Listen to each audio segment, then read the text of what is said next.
Everyone in their social circle knew Daisy lived for Phillip. In preschool, she took a sharpened pencil for him. As a teenager, she'd climb trees just to silence the cicadas that interrupted his afternoon naps. When they were adults, he once casually mentioned how much he loved spring. So she bought properties in a dozen cities known for their beautiful weather, just so they could chase the season around the globe on a whim. Aside from a brief, strange period when she had amnesia, Daisy had given him a lifetime of devotion. Even after they were married and Phillip was diagnosed with ALS, when everyone told her to leave him, she just silently carried his weakening body. She made pilgrimages to every temple mountain, climbing them on her knees, pressing his hand to the stone carvings of the word life, praying he would survive. But this was the same woman who, on the winter day he was pronounced dead, held his body and sat with him all night. Finally, she pressed her forehead to his cheek and whispered, "Phillip, I've fulfilled all my duties to you in this life. If there's a next one, I hope you'll let me be with him." Hearing is the last sense to go after death. Only then did Phillip understand. Daisy, the woman everyone saw as endlessly devoted to him, had split her heart in two the moment her memory returned. One half was for her duty to him. The other half she kept hidden for Calvin, the man who had found her when she had amnesia and who, when she remembered everything, chose to end his own life. Perhaps Daisy's devotion moved the heavens, because when Phillip opened his eyes again, he heard his assistant Ben's anxious voice. "Ms. Reed has lost her memory. She refuses to come back with us. But we've contacted the top neurologist. He should be able to restore her memory soon." It was the exact same conversation from his past life, from the day they found the missing Daisy. Only this time, Phillip felt none of the surprise or urgency he'd felt before. He pressed his throbbing temples and shook his head. "No, don't call any specialists just yet." Then he did two things. First, he went to the hospital for a comprehensive physical exam. Second, he took the medical report to Daisy's parents and broke off their engagement. Faced with their shock, Phillip calmly laid out the facts. "Daisy has amnesia. She doesn't remember me or our engagement. Instead of forcing her to accept an incurable burden like me once her memory returns, it's better to leave things as they are. Let her marry the person she loves. I don't want to drag her down anymore." He meant every word. In his last life, he had always believed that he and Daisy were in love. Even after the ALS diagnosis, he never considered leaving her, thinking that true love could overcome anything. But the truth, revealed at the very end, was a brutal reality. Daisy didn't love him. She loved someone else. Daisy's mother gripped his hand, shaking her head, her eyes red. "You silly boy. How could we or Daisy ever think of you as a burden? If she knew you were sick, she'd only blame herself for not taking better care of you. Besides, Daisy adores you. Who else would she ever marry?" Phillip said nothing. He just played a video Ben had just sent him. On the screen was the massive glass wall of an aquarium. A man with a shimmering silver merman tail was flipping through the water, sunlight filtering down and coating him in flecks of gold. Outside the glass, Daisy stood perfectly still. The gentle, mesmerized look in her eyes was something Phillip had never seen before. The man in the water suddenly smiled in her direction. The tenderness that bloomed in her eyes was like a spring thaw melting a frozen creek, deep enough to drown in. It was as if all the beauty of spring had flooded into her gaze, yet it only reflected that single silver figure. When the video ended, the living room was silent. Phillip looked at Daisy's stunned parents and spoke again, his voice calm. "This is the best choice, for both me and Daisy." After a long moment, Daisy's father wiped his face, his voice raspy. "What are you going to do now?" "When Ivy went abroad to expand the business, I stayed because of the engagement. I've been a bother to you both all these years." Phillip lowered his eyes, hiding his emotions. "Now that she knows about my condition, she's already helping me apply for permanent residency abroad. As soon as the paperwork is done, I'm leaving. They have the best medical teams over there. I might be able to buy a few more years." His palm grew cold and damp, a crack in the calm facade he was trying to maintain. Daisy's mother noticed the subtle change and carefully probed, "Phillip, could you do us a favor and bring Daisy home? We're just so swamped we can't get away. The idea of Phillip as her son-in-law had been a certainty in her mind for years.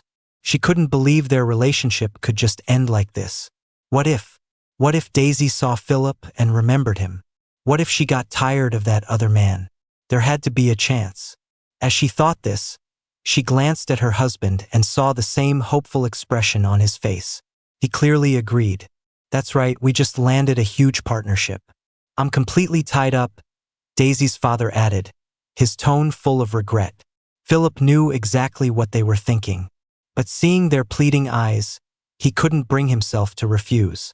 Still, he knew better than anyone that Daisy would not be swayed by him. Their hopes were doomed from the start. He went to the aquarium where Calvin worked, just as they'd asked. In the break room, he saw Daisy sitting quietly.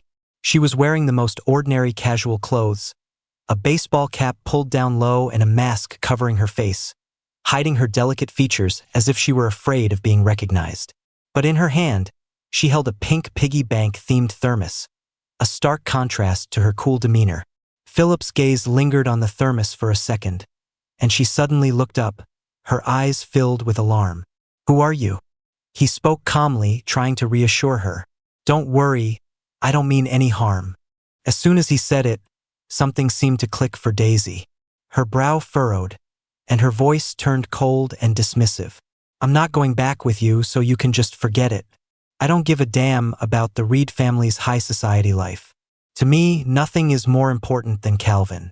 Phillip had never heard Daisy speak like that. With him, she had always been gentle, almost indulgent. He froze, momentarily stunned. The tension was thick enough to cut with a knife when Daisy suddenly saw something, shot to her feet, and rushed forward to support Calvin, who had just gotten out of the water. She gently wiped the water droplets from his cheek with her sleeve and handed him the thermos. As Calvin drank the warm water, he smiled and playfully pulled down her mask, planting a kiss on her cheek. Just as Daisy's eyes darkened and she leaned in to kiss him back, he quickly pulled the mask up again. "I don't want anyone else to see you." Calvin pouted, a hint of smugness in his voice. Watching them, Phillip's mind flashed back to the events before Daisy's disappearance. It had been a minor car accident.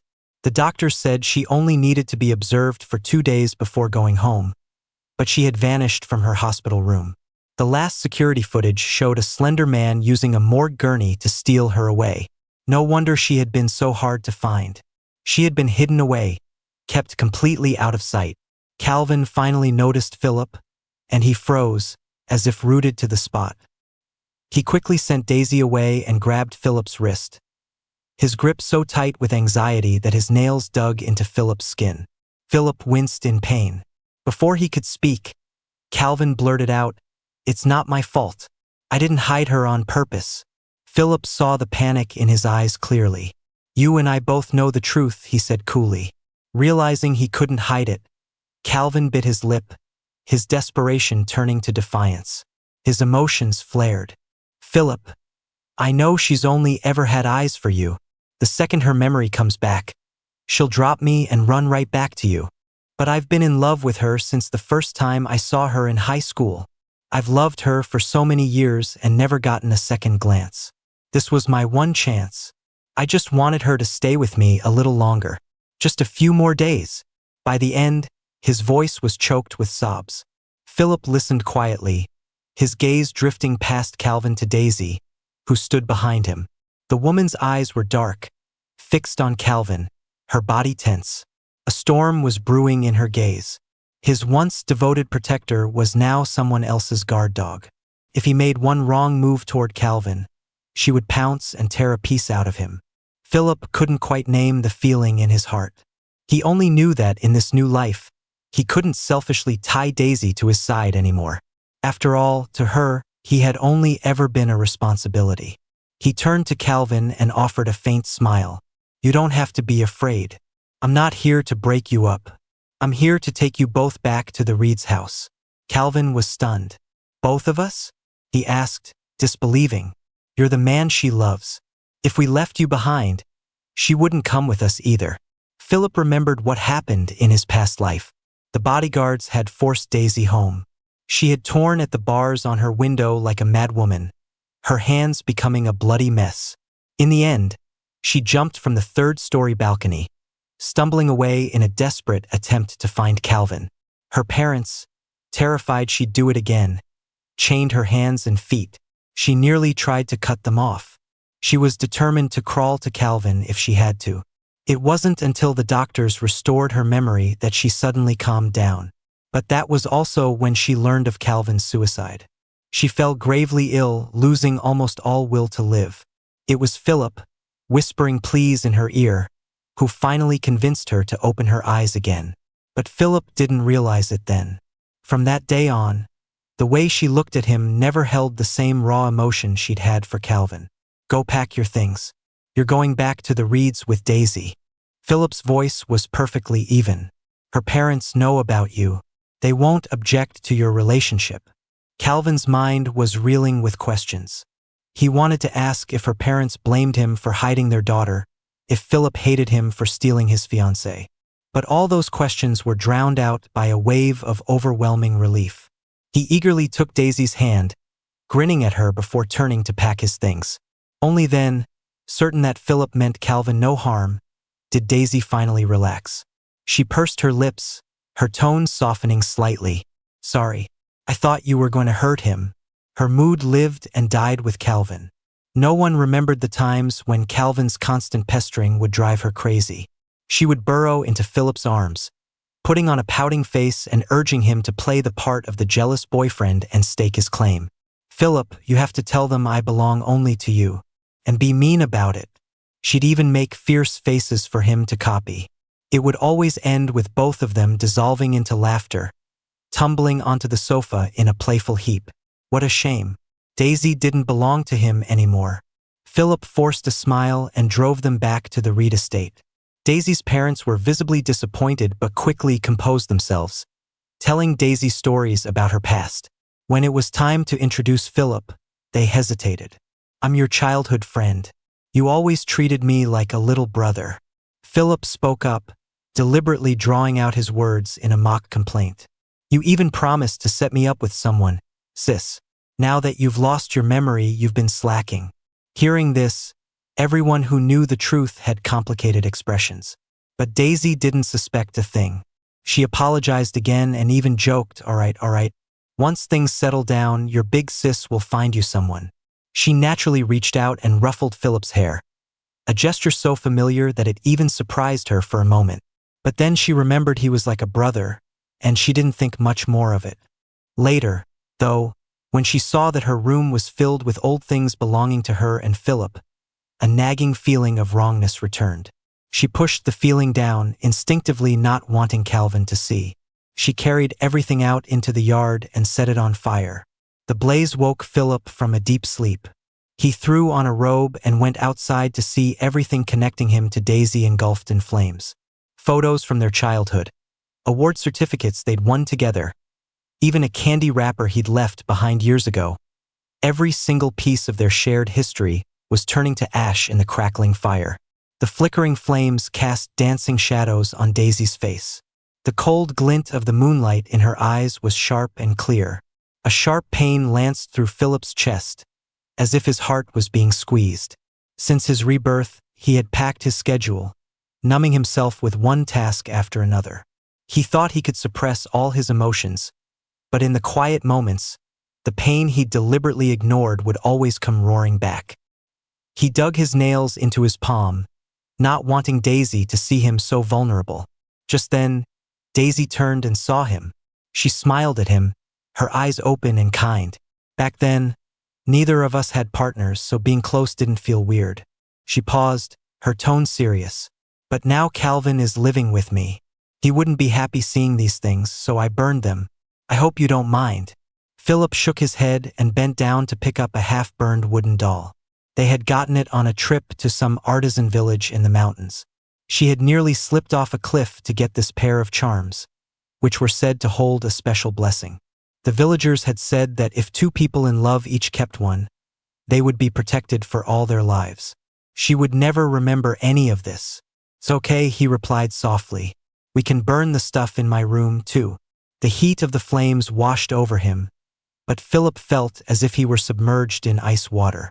After the last memento was gone, he turned to leave, but Daisy grabbed his wrist.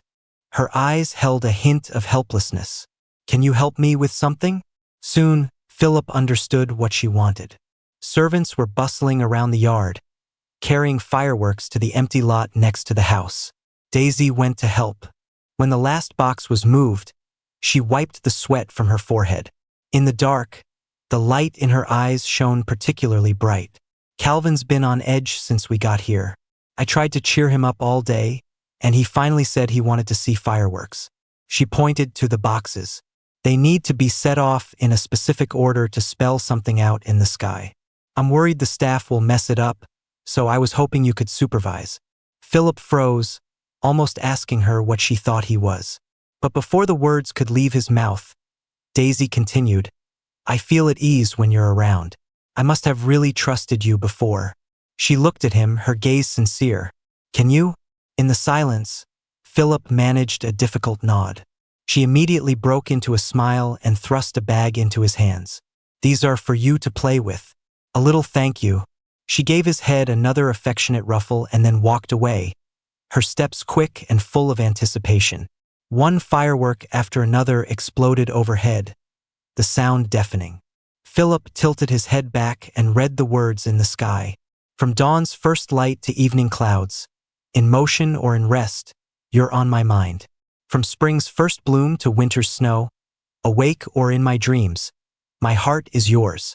Philip stared at the fading embers long after the fireworks were gone.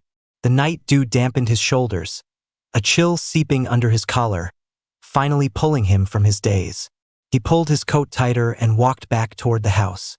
The villa was silent in the dead of night, except for a soft rustling from the kitchen. It was Daisy busy at work. The faint smell of ginger hung in the air, and snippets of conversation drifted from her phone. "Daisy, thank you for making me ginger tea so late. When you come up, I'll give you a kiss as a reward." Calvin's voice was syrupy sweet. "Just one?" Daisy teased him back, a smile in her voice. A long came from the other end. "Okay, then two. My lips are already swollen from all your kissing. Any more and they'll start to crack. It's all your fault. You kiss monster." They were just on different floors, a few steps apart. Yet they had to be on the phone, acting like inseparable twins who couldn't bear to be apart for a second. Philip averted his gaze and was about to walk away when Daisy emerged from the kitchen with a cup of tea. She froze when she saw him. "You've been outside for so long, you must be freezing. This is for you." She handed him the cup, then turned back to the kitchen to get another, her murmuring advice making Philip's eyes sting. "You have to take good care of yourself. Don't be like Calvin, performing in the water all day and always drinking ice things. Calvin has me to look after him, but you're all alone, so you have to be extra careful." She turned back with a fresh cup of ginger tea and added with a smile, "But I'll find you a girlfriend soon. She can take care of you." Footsteps crunched outside the window. The servants who had cleaned up the fireworks were walking by, their chatter drifting in. "I haven't had to work this late since Ms. Reed went missing." "I know, right? She used to always be planning surprises for Mr. King, seas of flowers, river lanterns. It was exhausting to clean up, but at least the pay was good." One of them lowered their voice. "Speaking of which, Mr. King has it rough. He searched for Ms. Reed for months, and when he finally finds her, not only does she not remember him, but she brings another man back with her. That's just rubbing salt in the wound. I used to think Ms. Reed was so devoted. I guess all women are the same." Philip lowered his eyes, forcing back the heat behind them before finding his voice. He went along with Daisy's earlier comment. "Okay." But he knew that in his condition, any girlfriend would just be a burden. Daisy's expression didn't change. She just said, "Get some rest," and carried her cup upstairs. He wondered if she had heard the servants' conversation. As Philip was lost in thought, his hand holding the tea suddenly went numb. Within seconds, he lost all feeling in it. Crash. The porcelain cup hit the floor and shattered. He lost all interest in speculating. He calmly knelt to clean up the pieces, his mind elsewhere. "So, the ALS symptoms started this early. I didn't even notice last time." Philip didn't tell anyone about the small incident, bearing it alone for days. Whenever his emotions threatened to drown him, he would force himself to sleep. At least in his dreams he could find some peace. But for the next few days, Philip was constantly woken by a clanging noise from the garden. A worker saw him standing by the window and explained, "Mr. Cole loves lotuses. Ms. Reed told us to tear down the swing set and build a lotus pond.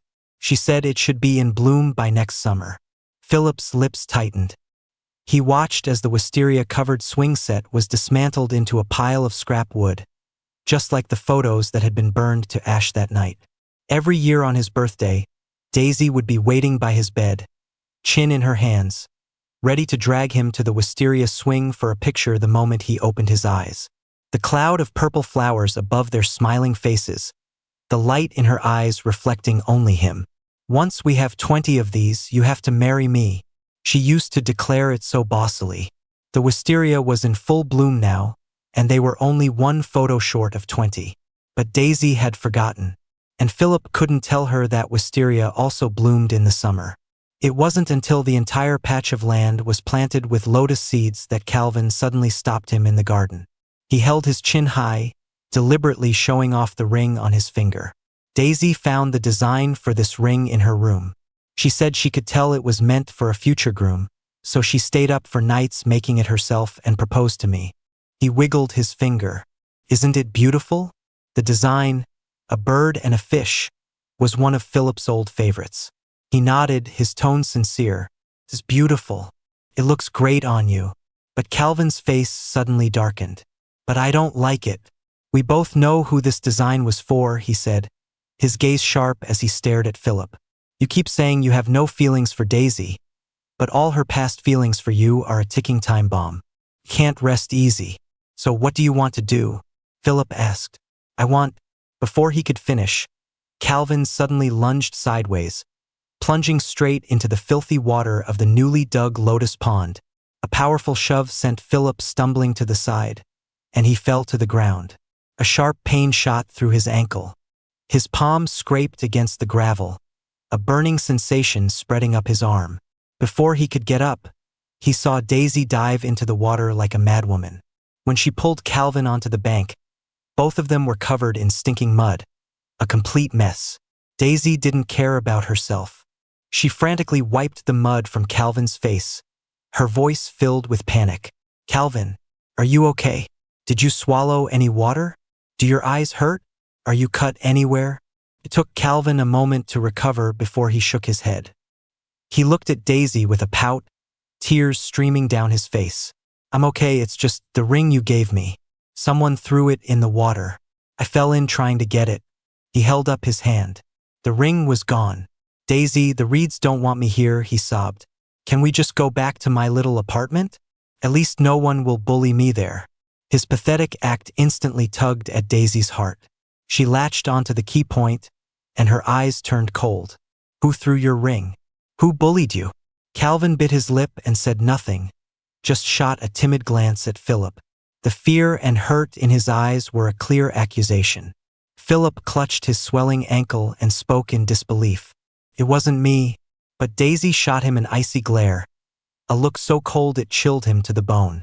"I have no reason to take his ring," he explained, his voice hoarse. "You know what you did?" Daisy retorted. She helped Calvin up and gave a look to the bodyguards. "Whoever threw the ring in can go find it." The bodyguards understood immediately. They grabbed Philip and threw him into the water. The winter pond was bone-chillingly cold. The moment Philip hit the water, he started shivering uncontrollably. He desperately tried to crawl back to the bank but was pushed back in. "Mr. King, we can't let you out until you find the ring," one of the guards said, his voice devoid of any warmth. "If you want to suffer less, you'd better start looking." Philip bit his lip, tasting blood. Resigned, he searched through the murky water, his fingertips probing the cold mud over and over.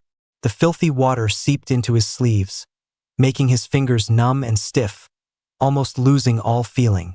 Daisy just stood by the edge of the pond, watching coldly as he bent over and choked on water, time and time again. Her throat bobbed.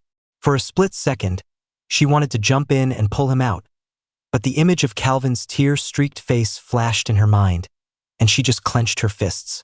From dawn till dusk, it wasn't until her parents were about to come home that Phillip finally found the ring. It was a design he knew all too well. In his last life, Daisy had proposed to him with this very ring. His lips were purple from the cold, his skin deathly pale and bruised from frostbite. He barely had the strength to stand. Clutching the ring, he dragged himself to Daisy's room and knocked softly. The playful chatter inside stopped. When Daisy opened the door and took the ring, her fingers brushed against his, and she recoiled as if burned. She frowned, looking at him with a heavy gaze. "I'll let it go this time. Stay away from Calvin from now on. For old time's sake, I can still think of you as my little brother." Philip's voice trembled from the cold. "Isn't that all you ever thought of me as? What do you think?" Daisy shot back. She suddenly grabbed his chin, her eyes like knives as they raked over his face. "The servants have been whispering about the past in my ear for days. You've been deliberately dressing in ways I used to like, always hanging around me. Are you telling me you don't have other intentions?" Phillip blinked, stunned. So she had heard the servants that night, but she blamed their gossip on him. And he had been actively avoiding her, wearing his plainest clothes. Before he could defend himself, Daisy let go, wiping her hand as if disgusted. "Stop playing these little games. My heart only has room for Calvin. Your schemes are useless." With that, she flipped her hand over, and the ring was casually tossed out the long hallway window, disappearing into the dark night. "Calvin doesn't like this style. I'll design a new one for him." Phillip watched the ring he had risked everything to retrieve vanish into the darkness and suddenly managed a weak smile. It made sense. Since she had decided the past was a burden, of course she couldn't tolerate a ring that carried its traces. He went back to his room and cleaned himself up thoroughly, making sure her parents wouldn't notice anything was wrong, then joined them for dinner as usual. He knew better than anyone that Daisy was blinded by her amnesia, and Calvin was a master of playing the victim.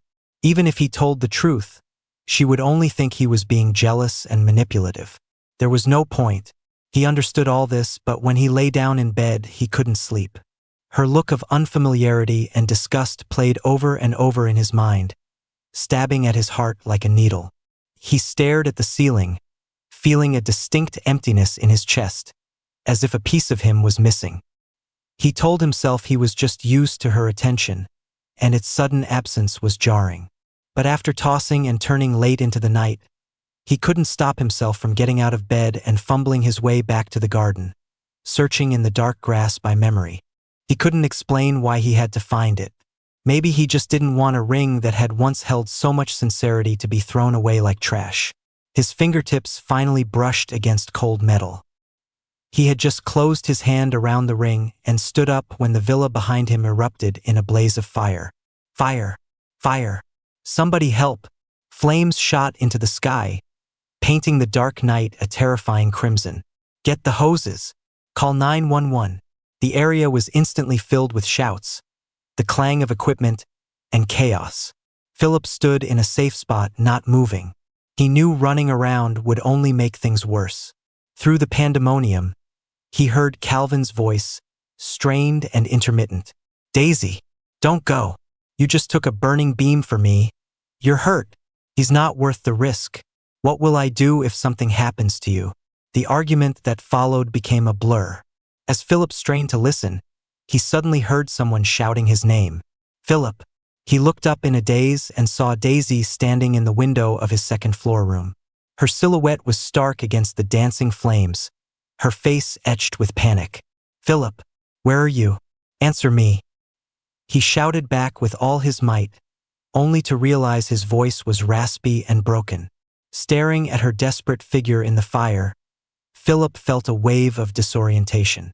A voice inside him screamed, "See? Even with amnesia, she'll still save you." It's a protective instinct carved into her very bones. But another, colder voice countered, "You learned this before you were reborn." Her heart was always split in two. One half for Calvin, the other for you, and that was just duty. This isn't love. Do you still want it? The answer formed clearly in his mind. Just then, Daisy jumped from the windowsill. She stood before him, the wound on her back bleeding through her clothes, a clear result of shielding Calvin from the falling beam. Calvin ran over too, burying his face in Daisy's arms and clinging to her tightly. When he turned to look at Phillip, his expression was full of hurt. "Mr. King, I was willing to forgive you for what you did before, but why would you set a fire to try and burn me? You know Daisy is always with me. You could have gotten her killed." Phillip watched his performance in silence, then turned his calm gaze to Daisy. Her forehead was beaded with sweat from the pain. "If I said it wasn't me, would you believe me?" She met his gaze with a dark, unreadable look and said nothing, and Phillip understood. She didn't believe him. Even after risking her life to save him, Calvin's words still held more weight. "If you dare to touch Calvin, you'll pay the price." Daisy's voice was as sharp as ice. "I'll have you sent to the police station to confess. Only after you've been punished will you learn to behave." Phillip suddenly remembered Calvin's unfinished sentence from before he jumped into the pond. "I want to make Daisy believe I'm completely malicious, so even if she regains her memory, all she'll feel is disgust." He finished the sentence for Calvin in his mind. Since Calvin was so threatened by his presence, and since he had never wanted to be an obstacle in their relationship, he would give everyone what they wanted. He would let Daisy fill her heart with nothing but devotion to Calvin, so that even if she remembered him one day, that half of her heart would already be etched with loyalty to another man. Consider it repayment for her care in his past life, and consider it fulfilling her final wish for him to let her go. Phillip suddenly smiled, a hint of self-deprecation in his tone. "What a shame. In this city, no one's ever dared to arrest me. Besides, your parents would never let me see the inside of a cell." His words were like a match to a powder keg. Fury ignited in Daisy's eyes. Phillip took 2 steps forward, his fingertips almost touching her chest. "But you, rushing into a burning building for me, could it be that you can't bear to let me go? That you actually like me?" Smack! His hand was slapped away, a stinging pain shooting up his arm. Daisy grabbed him by the throat, a humorless laugh escaping her lips. "I'd save a dog if it were trapped in there. But you're not even as good as a dog. Besides, what good is a dog?" Her eyes were glacial. "I chose Calvin. Having you, my all-powerful ex-boyfriend, stand by his side will only make him look more impressive at our engagement party. Don't you think?" He couldn't breathe. Phillip's face turned red as he clawed uselessly at her hand. Daisy abruptly let go, tossing him aside like a piece of trash. She took Calvin's hand and stalked away. "The engagement party is in 3 days. I hope you'll be on time." Phillip collapsed to the ground, coughing violently. He met Calvin's complex gaze and gave a faint smile. "I'll be there." In 3 days, his mission would finally be complete. Daisy's parents still had their reservations about Calvin, but they couldn't sway their daughter. Out of love for her, they grit their teeth and began planning a lavish engagement party. With Daisy managing every detail, the event was the height of luxury. The hall was a sea of elegant gowns and sharp suits, the air filled with the clinking of glasses and the buzz of conversation among the city's political and business elite. Guests spoke in low tones, their conversations inevitably circling back to the party's main characters. "Why is the groom's name Calvin Cole? I thought the Reed girl was in love with some guy named King. You haven't heard? She lost her memory a while back, got lost. When they found her, she would only recognize this Calvin guy as her fiancé.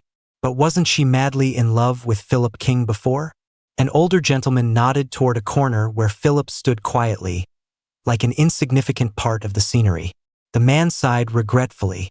"Everyone said they were childhood sweethearts. I always thought it was such a perfect match. I never even let my grandson get close to her. If I had known, I would have let my grandson shoot his shot. Give me a break.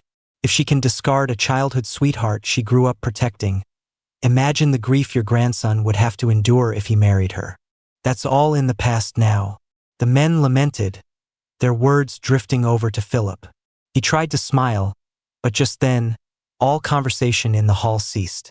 The room fell silent enough to hear a pin drop. Calvin made his grand entrance, dressed in a top designer suit. His watch and brooch alone were worth several estates. His smile was dazzling. He was led to the center of the hall, stopping at the end of a long staircase, bathed in the gazes of the crowd. Daisy held his hand, her eyes overflowing with tenderness. "Everyone," she cleared her throat, her voice shedding its usual casualness for a note of refined clarity. "Allow me to formally introduce," but before she could finish, the lights in the ballroom flickered twice and then went out completely. In the darkness, the sound of crashing tables and chairs mixed with the screams of the guests, and the scene descended into chaos. Philip instinctively backed into a corner, but his wrist was suddenly grabbed. A handkerchief with a pungent smell was pressed hard against his mouth and nose. The world spun, and as he struggled, the last thing he heard before his consciousness faded was a deafening scream. He didn't know how much time had passed, but through the haze, he heard Calvin's deliberately hushed, furious voice. "Damn it! Who told you to make a move at the engagement party? I just told you to kidnap me and frame Phillip. Who told you to bring him along? You idiots! Even if your acting was perfect, you're not getting the rest of your payment. You've ruined my entire plan." Philip's consciousness slowly returned, and he instantly understood. It was another one of Calvin's schemes, but this one had clearly spiraled out of his control. "Boss, is this guy nuts? He's been kidnapped and he's trying to negotiate?" A goon scratched his head, completely baffled. The lead kidnapper impatiently kicked a nearby iron drum.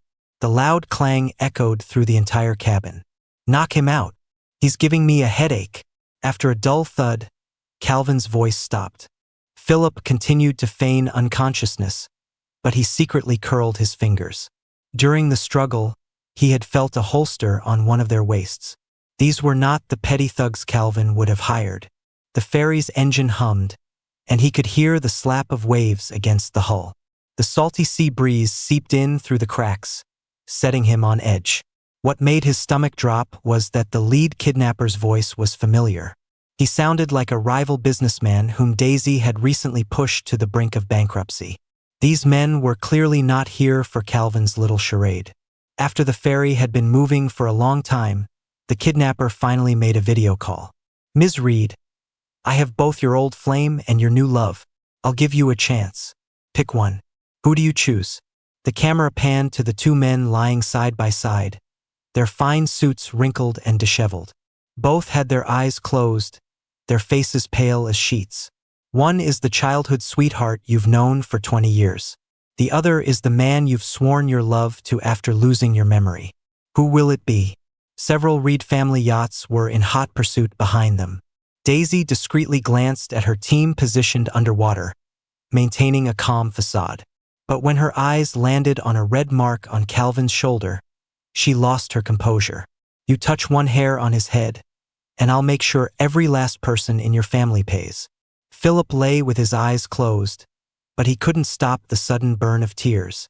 They slid silently from the corners of his eyes. He shouldn't have expected anything else. He should have known who Daisy would choose. The kidnapper suddenly burst out laughing. "Did you really think I was going to give you a choice?" As soon as the words were out, Philip was dragged into a glass tank, his body pressed tightly against another warm one.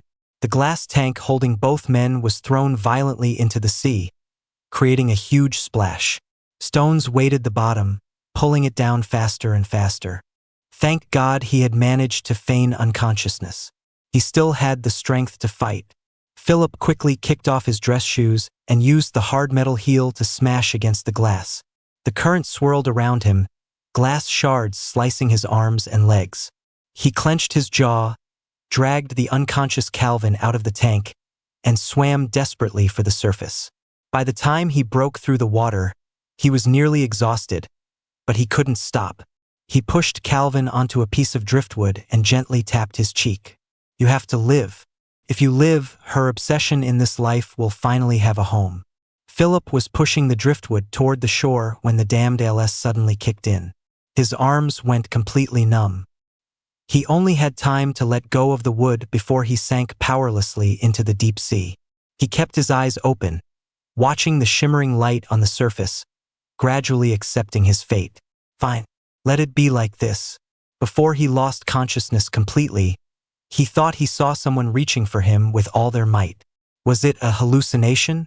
When he opened his eyes again, he was staring at the stark white ceiling of a hospital. A nurse rushed over, excited. "Oh, thank goodness. You're finally awake. You've been unconscious for 2 days. If you hadn't woken up, the hospital was going to stop your antibiotics since you're a John Doe. Once you stop the meds for a lung infection, you can relapse." Philip's voice was hoarse. "Did anyone come to see me while I was out?" "No, I'm afraid not," the nurse sighed. "You poor thing. The other guy who was brought in with you just swallowed a little water, and his girlfriend immediately got him a VIP suite. She hasn't left his side." Philip was stunned for a moment, then smiled in resignation. Just then, there was a soft knock on the door, and a familiar voice called out, "Philip." Philip's head snapped up. When he saw the elegant figure standing there, tears streamed down his face. "I couldn't reach you, so I came to find you myself." She walked to his bedside and pulled him into a tight hug, her hand gently stroking his hair. "Come on, let's go home." All the emotions he had suppressed for so long burst forth. Philip cried until he couldn't breathe, managing only to nod. He tried to get out of bed, but his legs gave out and he nearly fell. The woman quickly caught him, and the nurse rushed to help. "He just woke up, he's very weak." As the three of them slowly made their way to the elevator, the nurse couldn't help but ask, "Where are you taking him?" "The roof," the woman said in a gentle voice. "The helicopter is waiting." The nurse stared, then quickly helped steady Philip's arm. The private jet broke through the clouds, flying determinedly toward a foreign land. Philip wiped away his last tear and looked out the window at the sky, whispering a farewell in his heart. "Daisy, I'm letting you go. Be happy with Calvin. From now on, we'll never see each other again." The nurse was still standing there, stunned, long after the helicopter's roar had faded. She never would have imagined that this injured man, whose family was nowhere to be seen for days, came from such wealth. She was still in a daze as she headed downstairs, where she ran into the head nurse clutching her stomach. "Sophie, quick.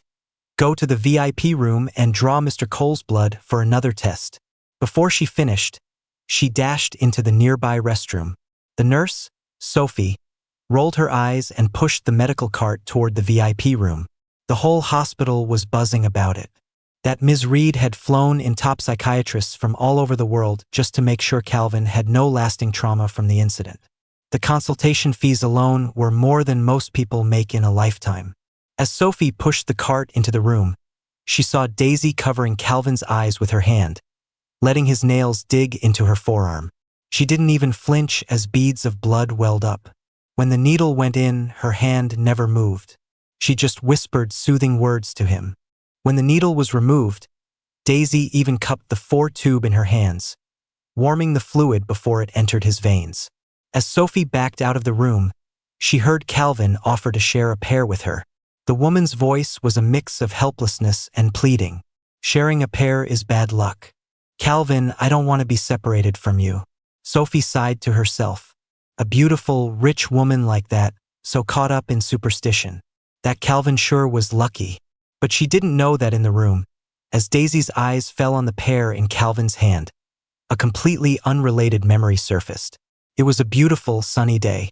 A gentle breeze made the wind chimes by the window tinkle, carrying the scent of wisteria. She was sitting by the bed, her eyes and heart completely filled with the boy reading a book, his legs casually crossed. The boy took a bite of the pear she offered him, savoring it. His free legs swung back and forth, slender and pale, enough to make a heart skip a beat. He smacked his lips and said it was sweet, then casually pushed the other half into her mouth. When the her in the memory realized what she'd just done, her heart shattered. "If you share a pear, you'll be separated. You want to be separated from me."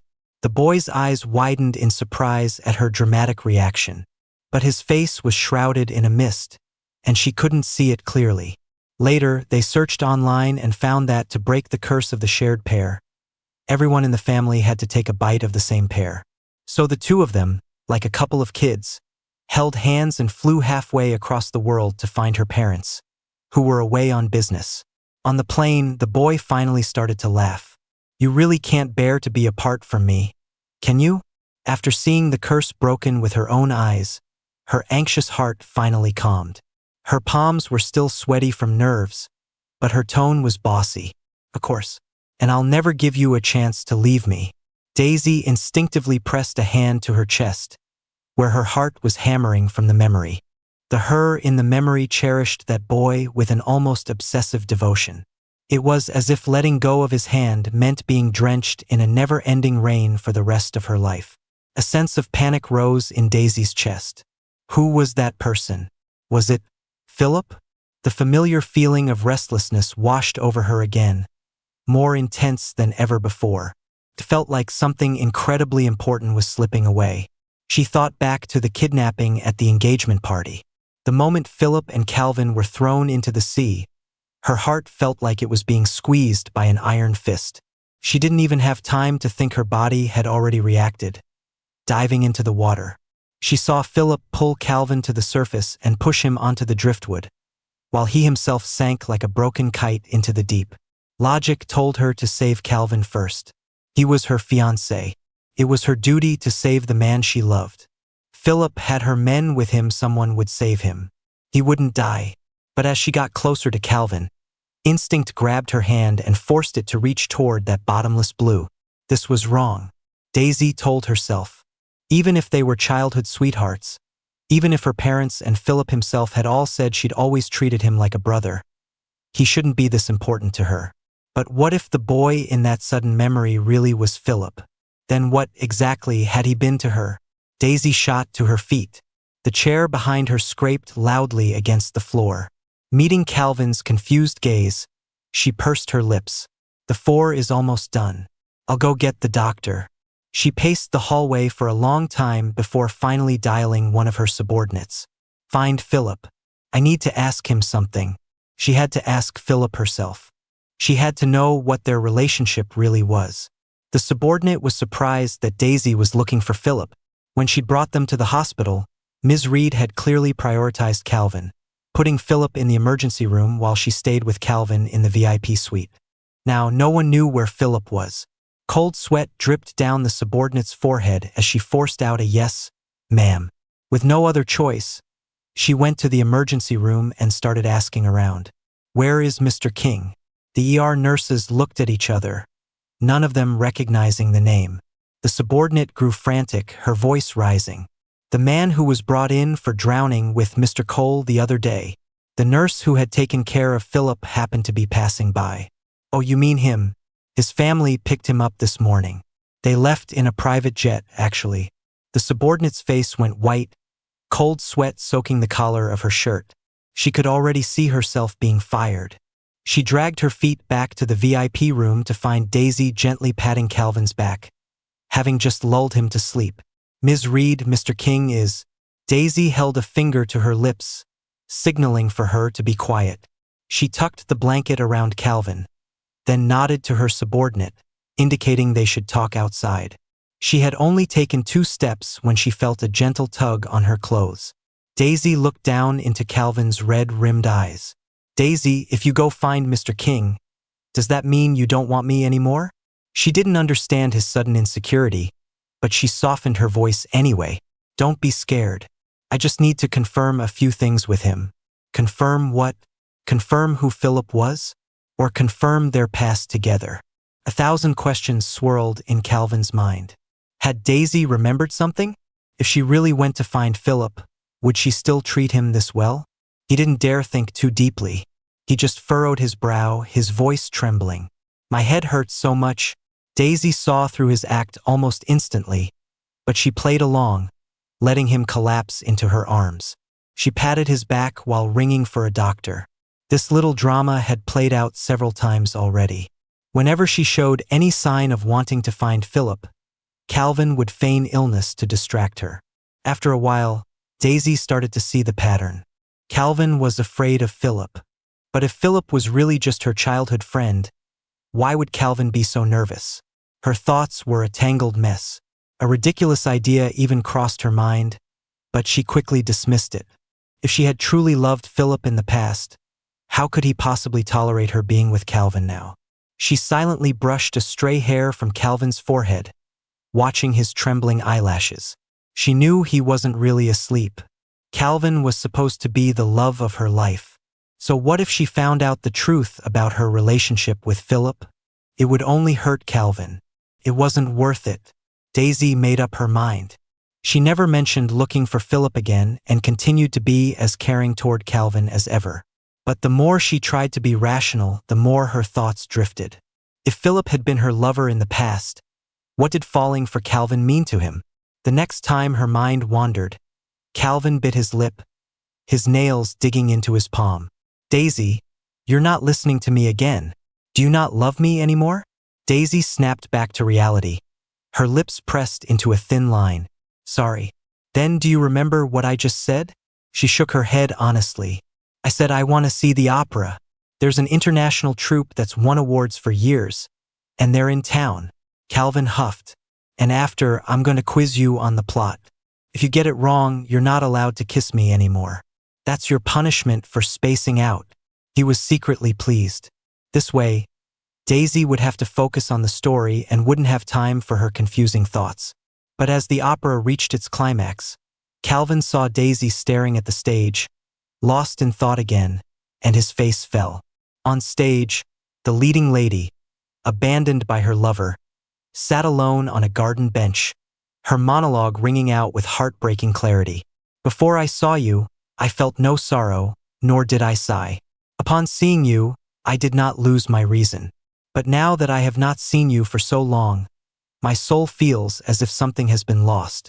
In my longing, I ask myself, is this friendship, or is this love? Daisy's hand suddenly clenched around his, her grip so tight it hurt. Calvin cried out in pain, finally pulling her back to the present. He forced a smile. This opera isn't very good. Then he abruptly changed the subject. By the way, I've been having nightmares. Let's go to the monastery on Blackwood Mountain for a while. I heard the good luck charms there are really effective. If I get one, maybe the nightmares will stop. The transition was awkward and forced, but he didn't care. As long as he could keep Daisy away from anything that might trigger her memories, away from Philip, it didn't matter how. Daisy was silent for a moment, aware of her own strange behavior lately. She nodded at Calvin. Okay. The night before they left, after Daisy had put Calvin to bed, the moonlight somehow reminded her of the scent of wisteria. On a whim, she drove to the Reed estate. She wasn't looking for Philip, so she wasn't betraying Calvin. The house was still under repair from the fire, but the lotus pond in the garden was untouched. The winter pond was empty, but she clearly remembered that when she first returned home, this spot had been covered in wisteria, with a swing set underneath. Philip. Daisy looked toward his room, a sudden, hollowing emptiness in her chest. Calvin insisted on cutting Daisy off from the outside world. So they left all their electronic devices at the foot of the mountain and spent their days with the novice monks, following the rhythm of the monastery bells. Daisy got Calvin a string of blessed prayer beads and placed them on an altar every day, letting the incense smoke curl around them. The people in the monastery were serene, and the mountain scenery was peaceful. But surrounded by all this tranquility, Daisy felt perpetually anxious. A voice inside her kept urging her to go back. But what was she supposed to do back there? She couldn't say. She buried this restlessness deep down, maintaining her gentle, attentive facade. When Calvin wanted to see the wild plums blooming on the back mountain, she made him a walking stick from a dry branch. When he complained about the bland temple food, she would sneak an extra half-spoonful of sesame oil into his bowl under the guise of helping in the kitchen. Until one day, they stumbled upon an ancient moss-covered monument on the back mountain. A young monk passing by clasped his hands together. Those with wishes in their hearts, besides burning incense and praying, also like to touch the characters on the stone that correspond to their hopes. Calvin's eyes lit up. Does it work? If your heart is sincere, it will.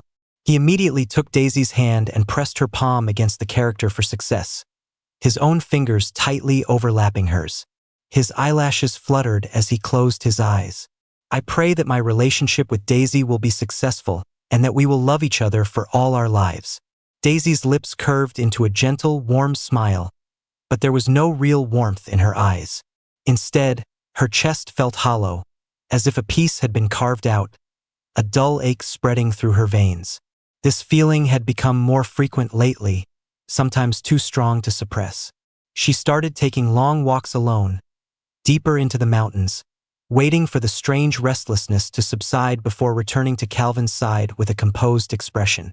Until one day, she unconsciously wandered back to the monument. Her fingertips, moving of their own accord, stopped on the character for Phillip, tracing it for a long time before she realized what she was doing. The source of that emptiness was Phillip. Her breath caught in her throat. She snatched her hand back as if burned. How could it be him? She desperately tried to recall all of Philip's terrible actions. Throwing away Calvin's engagement ring, setting fire to the house, deliberately trying to drive a wedge between her and Calvin. But the clearer those images became, the more fiercely the emptiness in her chest burned, and the voice urging her to go back grew deafening. It was as if she didn't leave the mountain right now, she would miss something she would regret for the rest of her life. "Ms. Reed, the blessing ceremony is ready." A monk's voice broke through her thoughts. Daisy then remembered that today was the final blessing for Calvin's prayer beads. The ceremony would be complete only when the person making the offering hung the charm containing the beads from the highest peak of the cliff. "I'll be back safely," she said, patting Calvin's shoulder reassuringly. But her gaze unintentionally swept over the stream behind him. A few river lanterns from the previous night were floating on the water. The candles were long extinguished, but the sight of the lotus-shaped lanterns glinting in the sunlight made her heart skip a beat. The feeling of familiarity was overwhelming, but she couldn't grasp its source. She could only press her lips together and push the strange feeling down. Following the temple's tradition, she held the good luck charm between her teeth, checked the safety rope around her waist, and began to climb the slippery rock face with her bare hands. At 30 feet, she could still hear Calvin's tearful warnings. At 150 feet, the wind drowned out all other sounds. At 300 feet, fragments of memory suddenly exploded in her mind. Ms. Reed used to plan these things for Mr. King all the time. A whole garden of wisteria, thousands of river lanterns. It was exhausting for us to clean up. It was the idle chatter of the old family servants. She had paid it no mind then, but now every word was crystal clear. At 600 feet, the rough rock face scraped her palms raw, but another conversation surfaced. "Isn't that all you ever thought of me as?" Philip's voice, with a barely perceptible tremble. What had she said in response? She thought she had turned her face away coldly. "You know the answer." But now, suspended in mid-air, she was struck by the realization that the unspoken answer had always been carved into her very bones. Finally reaching the summit, she let out a breath of relief and carefully tied the charm to an old pine tree at the cliff's edge. As she turned to descend, she heard a sharp snap from her safety rope. A sense of weightlessness seized her. Before she could even scream, she was plummeting like a broken kite. The deep green of the reservoir swallowed her whole. In that suffocating moment, as shadows of lotus lanterns flickered across the chaotic surface of the water, the floodgates of her memory burst open. It was a hazy night. A sky full of flying lanterns illuminated a boy's tearful eyes. Thousands of river lanterns formed a flowing galaxy on the water. "You always said your birthday was at the beginning of the month, so you never get to see the moon." The boy's voice was choked with tears. "From now on, it doesn't matter if there's no moon. I'll make you a galaxy." She reached out to wipe his tears, the warmth of his skin searing her heart. Daisy thrashed in the water, not to breathe, but to push through the fog and see that face clearly.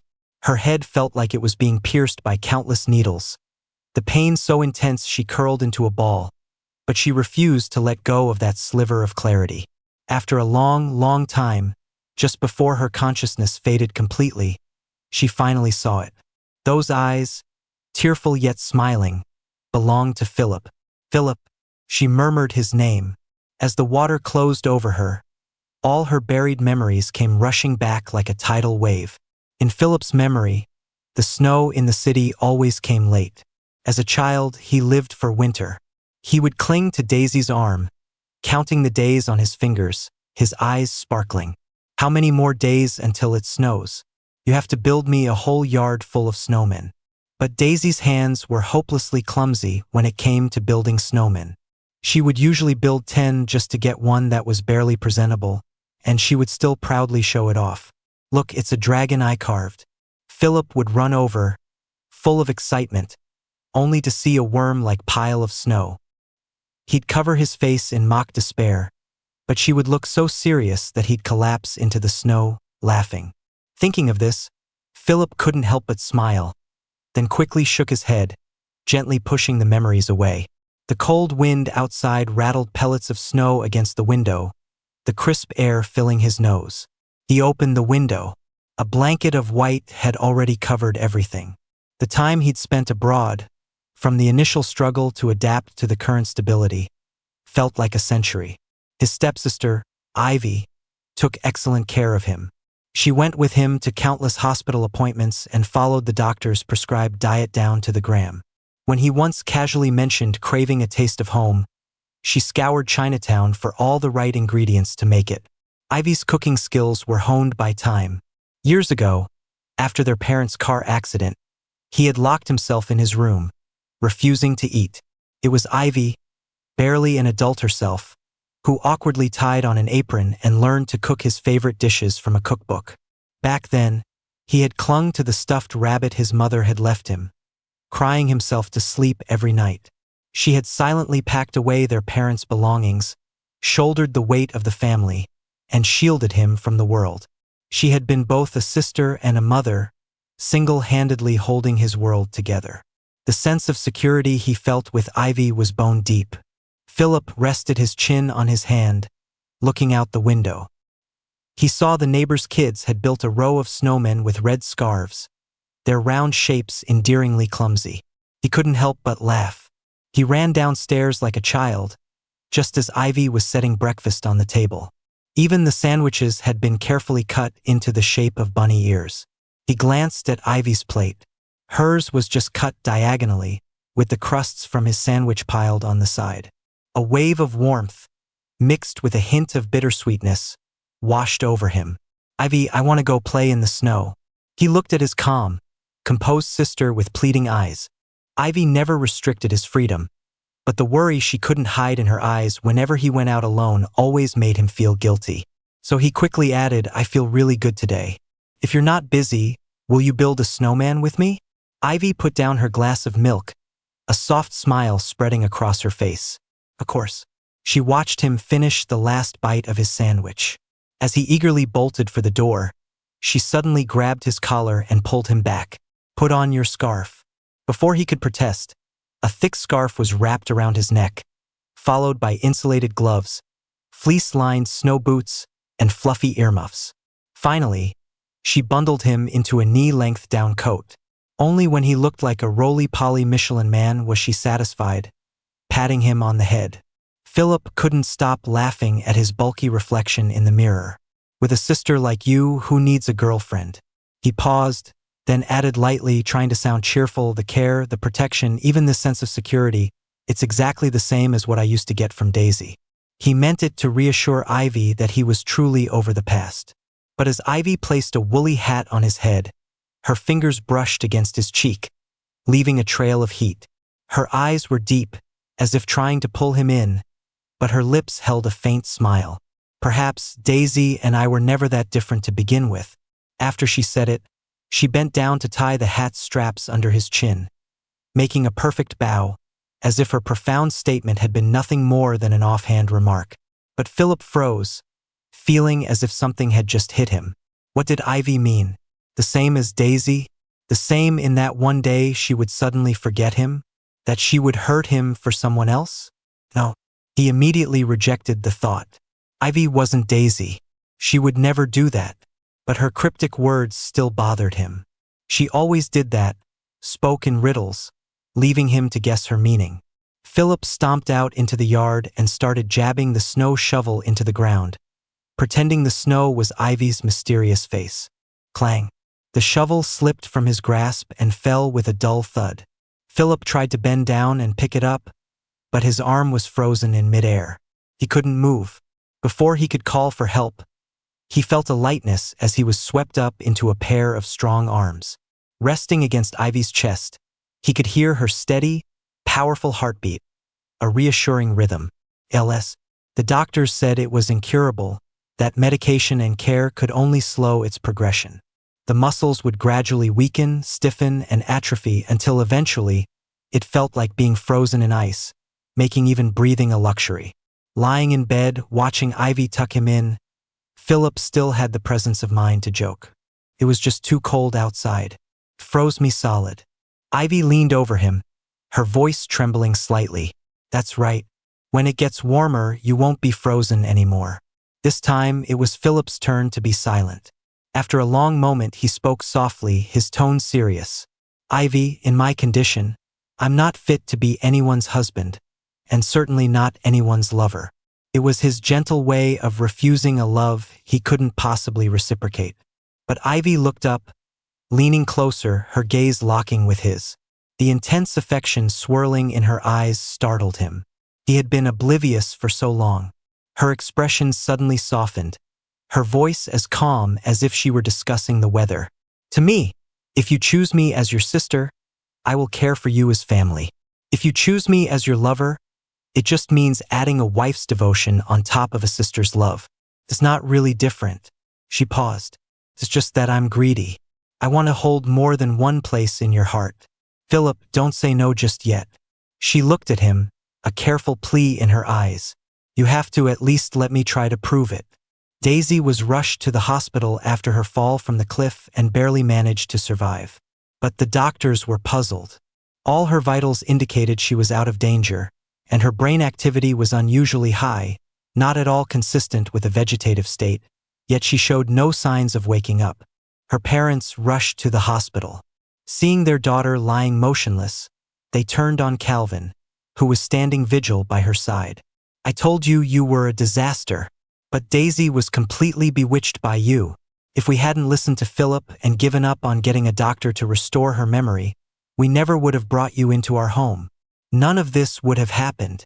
They slumped into their chairs, their voices filled with regret.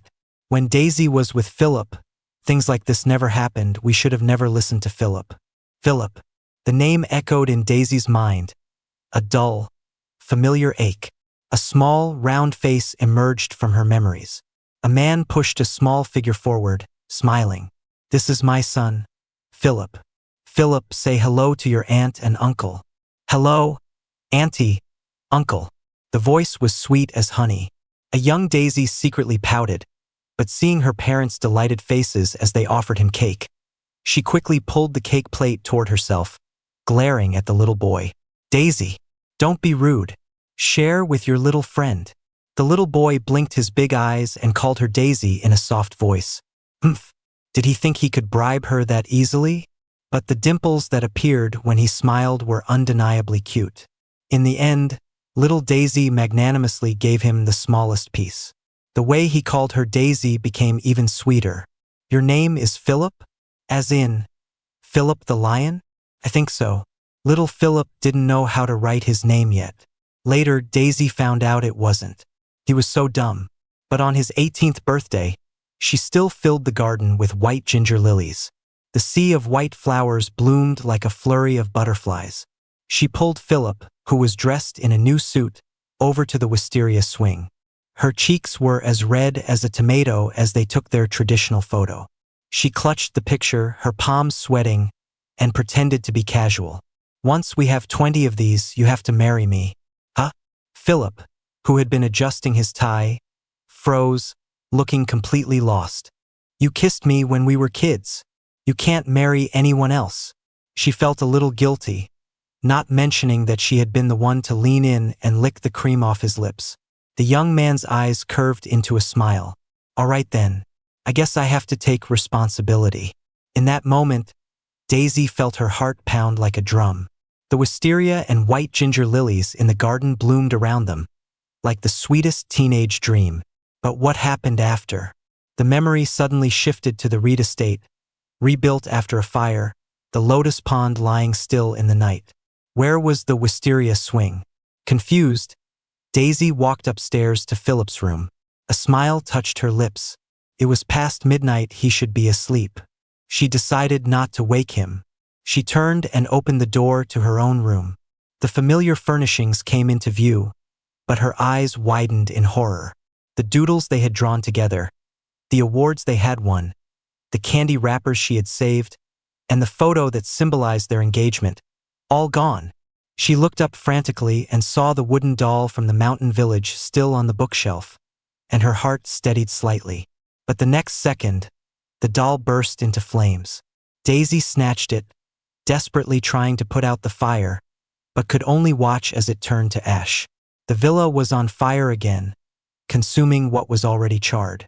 That's when she realized something was wrong. When had the villa burned down? The ashes of the doll seared her palm. A sharp pain shot through her back, so intense she doubled over, almost vomiting blood. Amidst the excruciating pain, she finally remembered. The injury on her back was from shielding Calvin from a burning beam. She was the one who ordered the wisteria swing to be torn down and replaced with a lotus pond. The photos, the doll, everything related to Philip, she had burned it all herself. Because they were so precious, she had always kept them in plain sight, making it easy for her amnesiac self to find them and destroy them in one fell swoop. And during that fire, she had choked him with her own hands. Philip. She tried to push away the hand that was throttling him, but it was no use. Philip. Don't be sad. I remember now. Philip. In the hospital room, Daisy's eyes flew open, a strangled cry tearing through the silence. Daisy. You're awake. Calvin was ecstatic, then burst into tears. You're finally awake. If you didn't wake up, I don't know what I would have done. Your parents would have hated me, and I would have felt so guilty. I never should have let you go up that cliff for my prayer beads. It's all my fault. Daisy listened quietly, her gaze falling on the face of the man she had cherished during her amnesia. Her voice was raw as she asked, "Where's Philip?" Calvin froze, then bit his lip, trying one last time to poison her against him. You're still asking about him? You've been in the hospital for so long, and he hasn't visited once. He's the kind of guy who's around when things are good and disappears when they're not. Why are you thinking about him? If you ask me, he's not like that. Daisy cut him off, her eyes holding an unwavering certainty.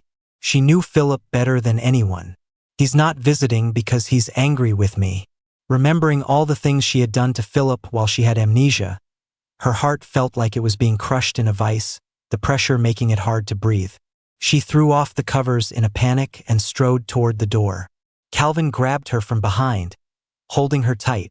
Even he could see the clarity in her eyes now. He knew she remembered. It was happening again. Whenever Philip was around, she had no eyes for anyone else. A memory flooded back. One moment she was fighting off bullies for him, but the second Philip appeared, her whole face lit up, and she rushed over to him, promising, "I'll never get in a fight again." As they walked away together, Philip would wrinkle his nose at the blood on her hands, and she would quickly wipe it clean before tentatively reaching for his hand. The setting sun stretched their shadows long, and his voice drifted back on the wind. "I don't mind you fighting bad guys. I just worry you'll get hurt. I can't marry someone who can't even protect herself." He had seen scenes like that countless times while he was pursuing Daisy. He couldn't accept it. He choked back a sob, lowering his pride. "Daisy, I'm sorry. I was wrong about him. Maybe he had a reason for throwing away my ring. Maybe the fire wasn't aimed at me, and the kidnapping at the engagement party wasn't his ploy, but you're still hurt. Once you're better, I'll go with you to apologize. Okay?" Daisy could easily see through his manipulative words. She pried his fingers off her one by one, her voice as cold as ice. "The people who kidnapped you at the engagement party weren't hired by Philip. If he really wanted to hurt you, he wouldn't have saved you when you were both thrown into the sea. He almost drowned because he was trying to save you." She closed her eyes, a hint of impatience in her tone. "Calvin, I don't want to argue about how you found me when I lost my memory." Calvin's expression shattered. What are you talking about? Daisy gave him one last, long look, shook off his hand, and walked out. If you go to him, then what am I? Calvin screamed after her. The words reached her ears, but Daisy didn't turn back. An unspeakable fear welled up inside her. She had asked herself the same question before she regained her memory. If Phillip had been her lover in the past, then what did falling for Calvin make her? To him? A betrayer. An unforgivable betrayer. She couldn't bear the thought of Phillip not forgiving her. This was the boy she had raised, the man she had sworn to marry. She used to ache at the slightest frown on his face, and now she had personally wounded him so deeply. The newly formed scabs on her wounds tore open, blood seeping through her hospital gown. But she couldn't feel the pain. She grabbed the subordinate she had sent to the hospital with Phillip, her voice so hoarse she could barely speak. Where is he? The subordinate's voice trembled with fear. Mr. King was picked up by his family. Family. After Ivy left the country, the Reeds had been his family.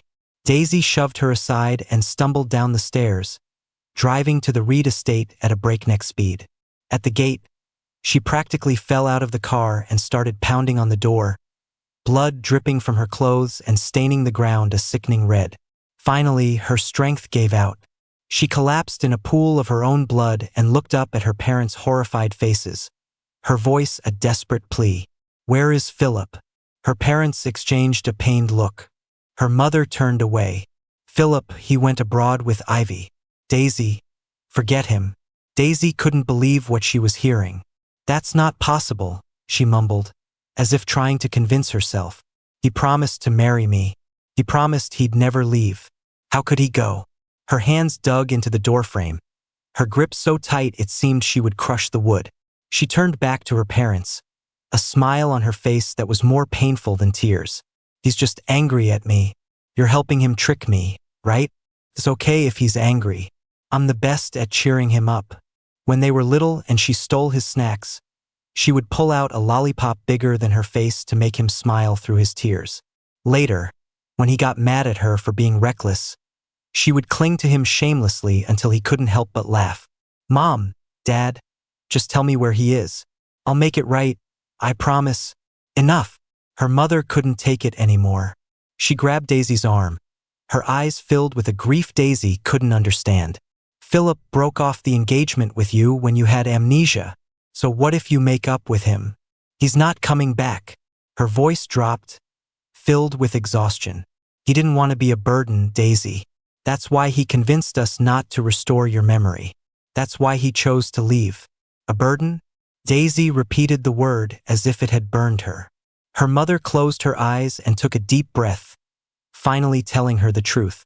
Phillip didn't want us to tell you, but you need to know what he did for you. Right after we found you, he was diagnosed with ALS. He came to us with the test results to break off the engagement.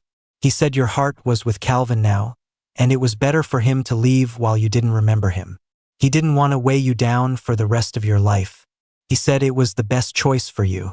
A roar filled her head, like a clap of thunder. Daisy froze, her eyes vacant. ALS? Let her go? The words were like ice-coated needles, piercing her heart. The smell of burning seemed to rise from her own blood, seeping into every part of her, tearing her soul in two. The pain was so intense she wanted to curl up and die. How could this be? Phillip had promised her forever. The world spun. Everything went black, and she tumbled down the front steps of the house. In the last moment before she lost consciousness, she looked at the shallow lotus pond in the yard and had the strange feeling that a wisteria swing was supposed to be there. Daisy was hospitalized again. Her father sat in the hallway, wiping his face, his voice muffled. If we had just locked Daisy up and had the doctors fix her memory, would things be different? Even with the diagnosis, at least they could have had that last bit of time together. Her mother had no answer. But if Phillip were there, he would have said no. If her memory had been forcibly restored, Daisy would have had to live with the guilt of what she owed Calvin for the rest of her life. Her parents could only accept their fate, taking turns watching over her at the hospital. Calvin was often there too, sitting outside the room, the cunning gone from his eyes, replaced by a stunned silence. They all knew how stubborn Daisy was and didn't dare let their guard down, but she still managed to escape the hospital.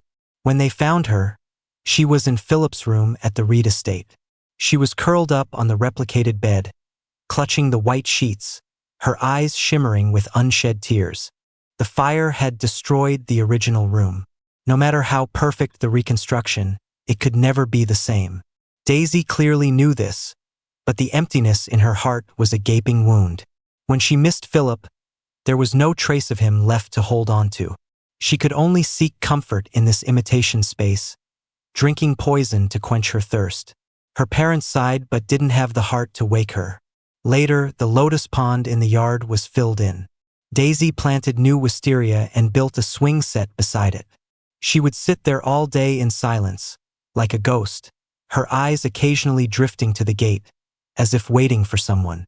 Waiting for that little boy with the chubby cheeks to push open the gate, smile his dimpled smile, and ask softly, "Daisy, can I have some of your cake?" But it was only a fantasy. One day, Daisy vaguely remembered the morning before the car accident that stole her memory. She had a ring in her pocket. She was on her way to propose to Phillip. Phillip was unaware of the turmoil back home. He only knew that in Ivy's constant companionship, a strange new feeling had begun to grow in his heart. The villa had smart climate control, keeping it warm and comfortable all day, but at night, he would get hot under the covers and had developed a habit of kicking them off. Ever since he coughed once in front of Ivy, she had added a new task to her nightly routine, coming into his room to tuck him in after she finished her work. Her fingertips were always cool, a welcome relief from his own heat. He found himself unconsciously nuzzling against that coolness, completely unaware of what he was doing, until one night he woke up mid-nuzzle. Instead of pulling away, he pressed his cheek against her fingers, savoring the cool sensation. In that moment, he realized just how strange his actions were. Ivy was an amazing cook. Besides their 3 meals, she was always baking him little cakes and cookies. One day, he ate too much and woke up in the middle of the night looking for antacids. He turned to see Ivy standing in the doorway, her lips pressed together, her eyes full of self-blame. She actually thought his overeating was a sign of his condition worsening, and that it was her fault. Looking at her, Phillip felt a mix of guilt, a strange sense of pride and satisfaction, and a pang of tenderness. This feeling was getting weirder and weirder. His condition was relatively stable, but he still had occasional flare-ups. Once, while taking a bath, his limbs suddenly stiffened. He had no choice but to call Ivy for help. Seeing her shirt get soaked from the water on his body, a strange fire ignited within him. He was angry that she could see him completely naked and not even blush. These 3 strange moments made Phillip clutch his hot cheeks, feeling like he was losing his mind. But Ivy acted as if nothing was wrong, taking his hand as usual, making sure he was bundled up warmly before they went out. The doctor said that moving around more would help reduce the frequency of muscle stiffness. She held his hand as they walked slowly along the lake. Passers-by would occasionally stop to praise Phillip's handsome features and comment on what a perfect couple they made. Even the children playing nearby joined in, a group of blonde, blue-eyed kids circling him, showering him with compliments. Phillip watched as the children and passers-by moved on, and a woman with a low-brimmed hat handed them money from a bulging purse. He couldn't hold it in any longer. He turned to Ivy with a polite smile. A smile can be polite, but it can also be a warning. Are you trying to become a patron saint of compliments with all this cash you're throwing around? Ivy laughed, her eyes crinkling at the corners, as if they could only hold him. At least you seemed happy to hear it. She paused, her meaning clear. And I was happy too. Remembering the comments about them being a couple, Phillip's cheeks flushed. He picked up his pace, trying to get away from this scheming woman. The crisp scent of melting snow filled the air. As he ran, he couldn't help but smile himself. It was nice to be complimented so much. Children always dream of faraway places, but now, Phillip thought the road home was pretty good too. And the person at home was even better. He quickly planted a kiss on Ivy's cheek and, while she was still stunned, hid his face in her shoulder, giggling. When he was done laughing, He was about to speak, but she cut him off, her voice a mix of exasperation and deep sincerity. That's my job. Her voice held no trace of teasing now, only genuine, cherished emotion. Phillip, I love you. Will you give me a chance to take one more step into your heart? Phillip deliberately paused for a moment, feeling her back tense up, before he finally broke into a laugh. His voice, carried on the wind, was clear and firm. I will, Ivy. While some found joy in a foreign land, others were trapped in a fog of sorrow back home. When Calvin entered the Reed estate, he saw Daisy sitting on the garden swing, her head bowed as she focused on carving a piece of wood. The first snow had just fallen in the city. The sun broke through the clouds, casting a bright light, but when it touched her, it seemed to lose all its warmth, leaving only a heavy gloom. The carving knife slipped and cut her finger, but she didn't seem to notice until blood stained the wood. Only then did she flinch and pull her hand back. Calvin took a bandage from his bag and offered it to her, but Daisy pressed her lips together and looked away as if to avoid him. A surge of anger flared in Calvin's chest. He snatched the wooden carving from her hand and threw it into a snowdrift. Meeting Daisy's sudden, fierce glare, his heart ached, but a sarcastic smile twisted his lips. So, you could be cruel to Phillip when you lost your memory, but now that it's back, it's my turn to get the cold shoulder? Daisy, I used to think you were Phillip's loyal dog, but now I see you're just a stray who runs and hides when she's done something wrong. You broke his heart. You should be begging for his forgiveness, kneeling at his feet, spending the rest of your life atoning for what you did. Phillip was brave enough to let you go even with a terminal illness, brave enough to save my life. He's so courageous, and you're just cowering at home like a coward, not even daring to try. I'm so disappointed in you. Daisy was stunned, a flicker of confusion in her eyes. But I was unfaithful to him. He'll think I'm tainted. Do you think you ever really loved me? Calvin laughed, but tears streamed down his face. If you truly loved me, why was I always so insecure in our relationship? I snuck you out of the hospital, I dressed like him, I copied the way he talked, but whenever you looked at me, there was always a longing for him in your eyes. I lied to myself and said you loved me, but a lie is still a lie. When Phillip and I were drowning, even your amnesiac self instinctively saved him first. Tell me, did you ever really love me? It was as if his words shattered the fog that had enveloped her. Daisy was suddenly painfully clear. She shot to her feet, a new, unwavering determination in her eyes. You're right. I'll spend my entire life asking for his forgiveness. And even if he refuses, I'll atone with my soul after I die. Without another word, she ran toward the garage, her steps so urgent she nearly fell. But she didn't care. It was as if she had been injected with life again, the dead stillness gone. Calvin watched her retreating back, his heart aching with a bittersweet sorrow. He suddenly felt like he had been a clown all along, using every trick in the book, only to fail at keeping what he wanted most. He shouted after her retreating figure, "When you see Phillip, tell him I'm sorry." He had never met anyone like Phillip, someone who could repay cruelty with kindness, who never dwelled on injustice. A boy like that deserved all the best love in the world. When the plane landed, it was noon overseas. Daisy had a ring of blisters on her lips and dark circles under her eyes. She clearly hadn't slept a wink. She had found Phillip's appointment schedule and waited for him on a bench outside the hospital, her heart pounding against her ribs. But now that the moment was here, she started to panic. Her clothes were wrinkled, she looked terrible. Phillip was already angry with her. Wouldn't seeing her like this, so disheveled, only make him dislike her more?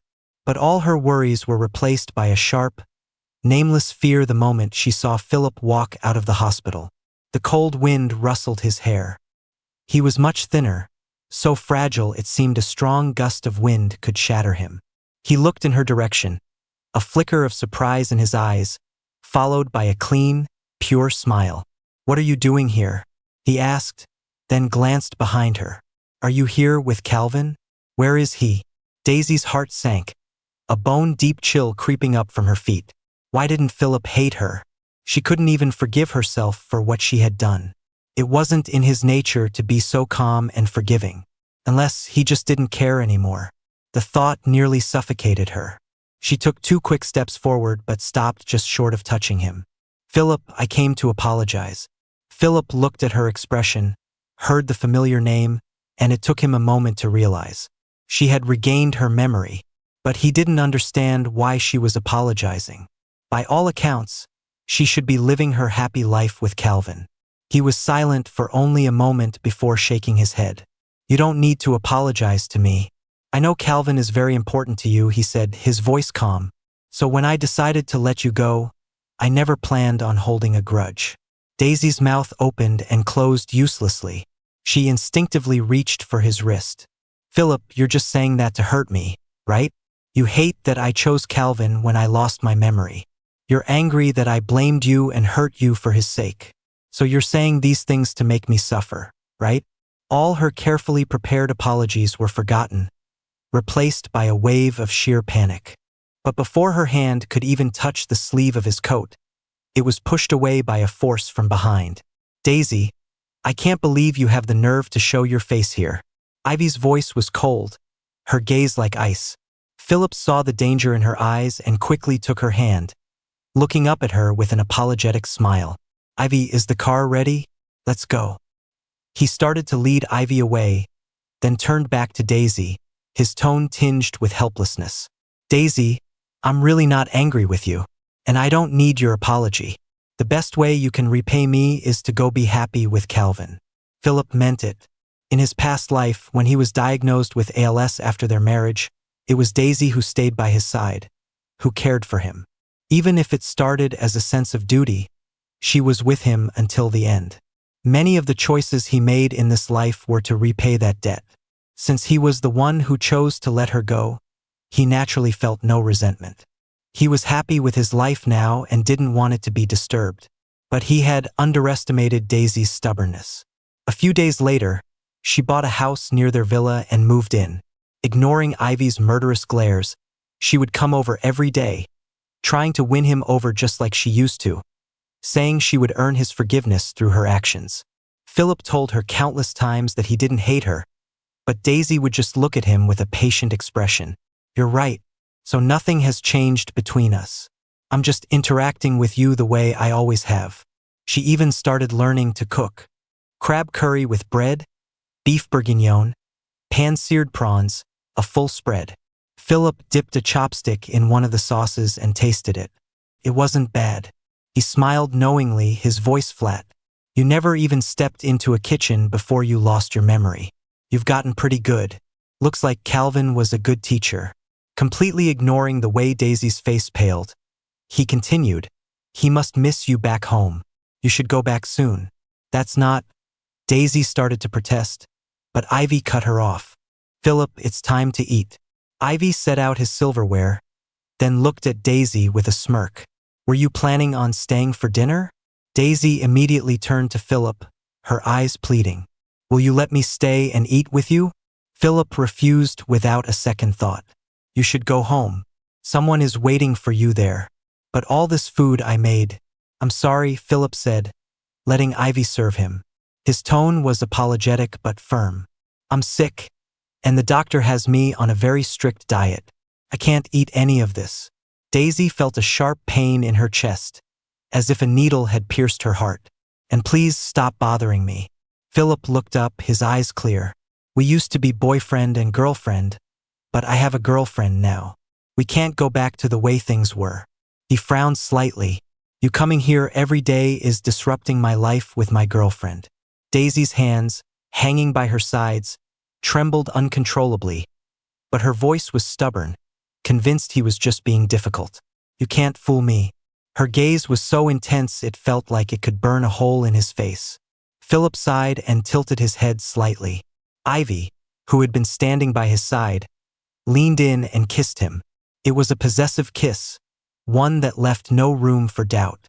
She only pulled away when Phillip was breathless. His lips stained a deep red. "This is my girlfriend, Ivy," Phillip said, looking at Daisy, enunciating each word. Ivy shot a cool glance at Daisy's tear-filled eyes, her voice dripping with sarcasm.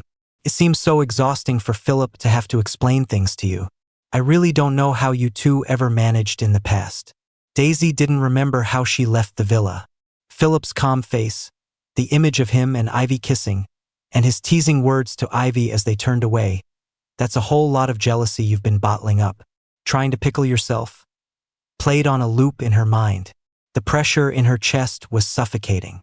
She fled back to the house she had bought and slid down the wall the moment she closed the door. She gasped for air, and it was a long time before she could quell the feeling of impending doom. She sat there, staring at the ceiling for a whole day and night. The acrid smell of burning from when she had so decisively destroyed their memories washed over her again, making her tremble uncontrollably.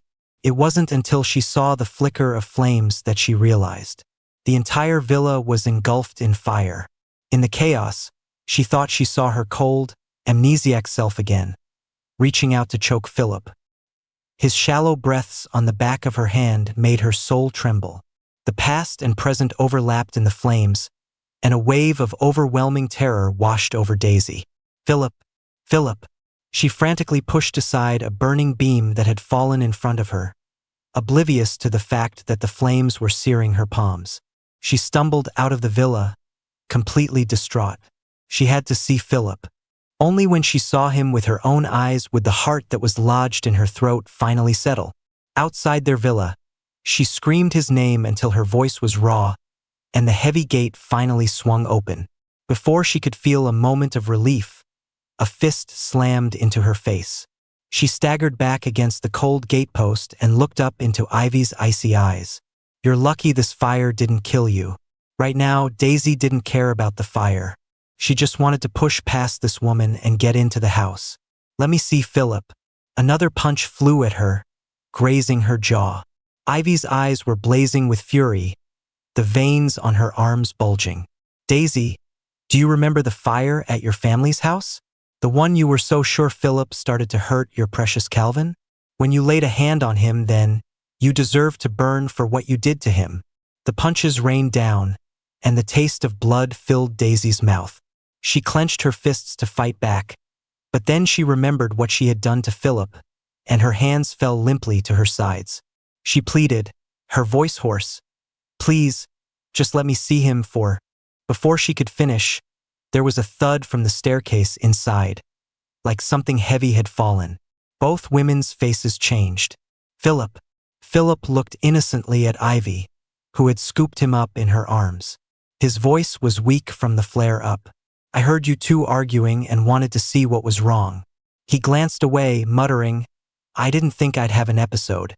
Remembering how he had almost tumbled down the stairs, Ivy's eyes filled with a terror she quickly suppressed. It's okay, she said softly. I'll take you back to bed. This was the first time Daisy had seen one of Phillip's episodes. He was limp in Ivy's arms, his muscles so weak it was as if his bones had been removed. He didn't even have the strength to lift his hand. He looked as fragile as a glass lamp, one that would shatter at the slightest touch. If he had been standing one step closer to the stairs, he would have been broken to pieces. Daisy's heart seized, the pain so sharp it took her breath away. She followed closely behind Ivy, watching as she gently placed Phillip on the sofa and went to get the first aid kit. As the antiseptic swab cleaned his scraped knee, the dark red blood on his pale skin was a painful sight. Daisy remembered how he used to come to her for a kiss and a cuddle for even the smallest paper cut. But now, Phillip just smiled quietly, letting Ivy treat his wound, not even having the strength to frown. His gaze fell on Daisy, a hint of helplessness in his eyes. Did I scare you? It'll be a while before I'm completely immobile. Don't worry. Daisy's mouth opened, but no words came out. I'm not scared, but her heart felt like it was being squeezed in a vice. She was scared of him having an episode when he was alone, scared of him falling from a high place, and even more scared of waking up one day and never seeing his dimpled smile again. Phillip tilted his head, his eyes clear. Daisy, I don't know why you had to come here tonight, but as you can see, I'm not really in a state to entertain guests. If you came for forgiveness, I can tell you again. His gaze was fixed on her. I'm not angry with you, and I don't hate you. If you really need an answer, he gave a faint smile. I forgive you. He lowered his head, his voice muffled. Can you go now? I don't like people seeing me like this, and I don't want you to see me like this ever again. Daisy tried to smile, but her lips felt like they were nailed in place. Her chest ached with an empty pain, as if a piece of her had been carved out. She dug her nails into her palm, searching his eyes for any sign that he was just being difficult. But even as his calm, steady gaze threatened to burn her to ashes, she found nothing. It was in that moment that she finally understood. Philip's love for her was truly gone. There wasn't even any hate.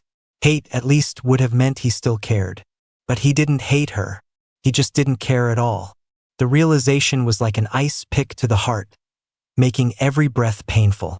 After Daisy finally left, Ivy made sure Philip had no other injuries before carrying him back to his room.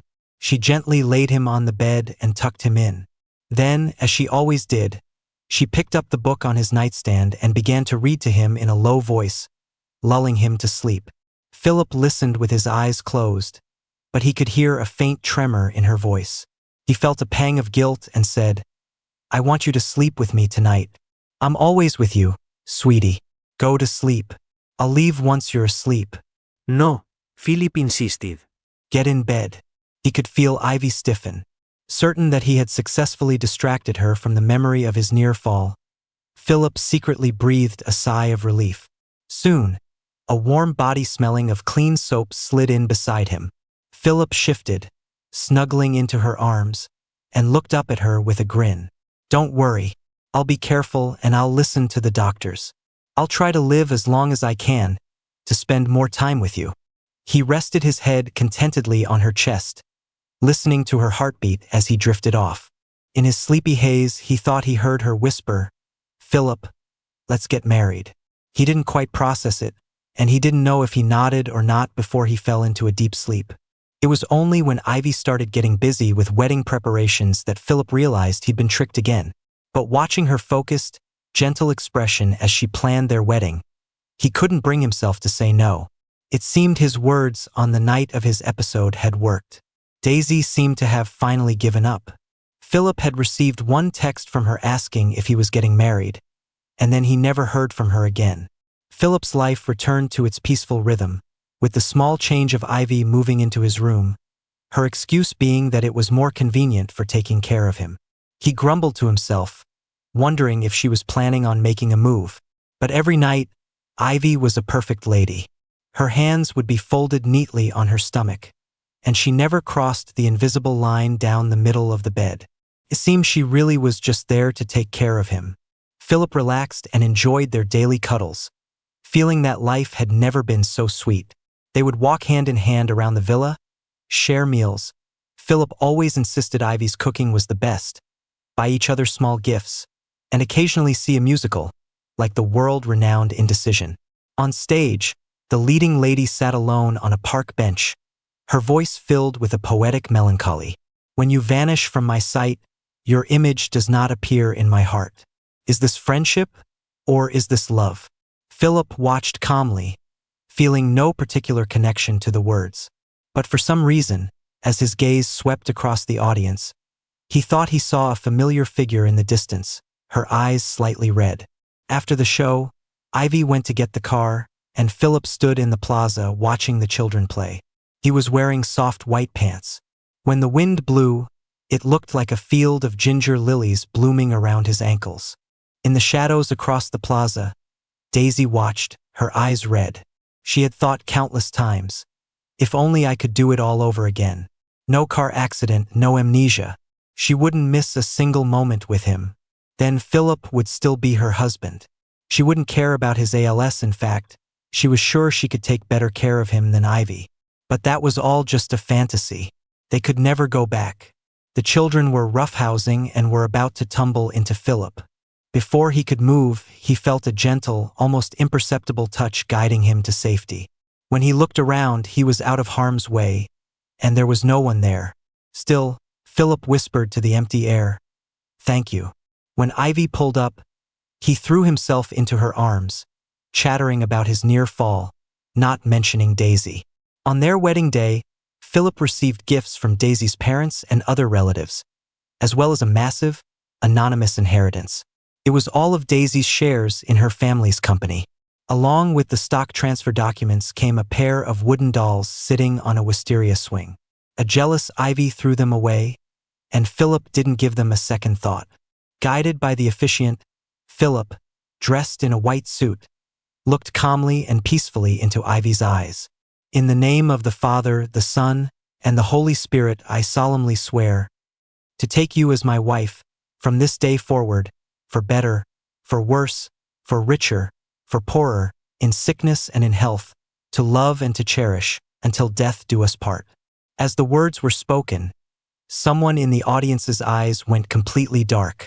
In the countless days she had spent watching over Philip from a distance, Daisy had asked herself more than once, should she just kidnap him and keep him by her side? He would probably hate her, but at least he would be hers. The possessiveness would become a tidal wave whenever she saw him smile so brightly at Ivy. But every time the image of Philip's helpless state during an episode flashed in her mind, her trembling hands would lower the phone with the pre-written message.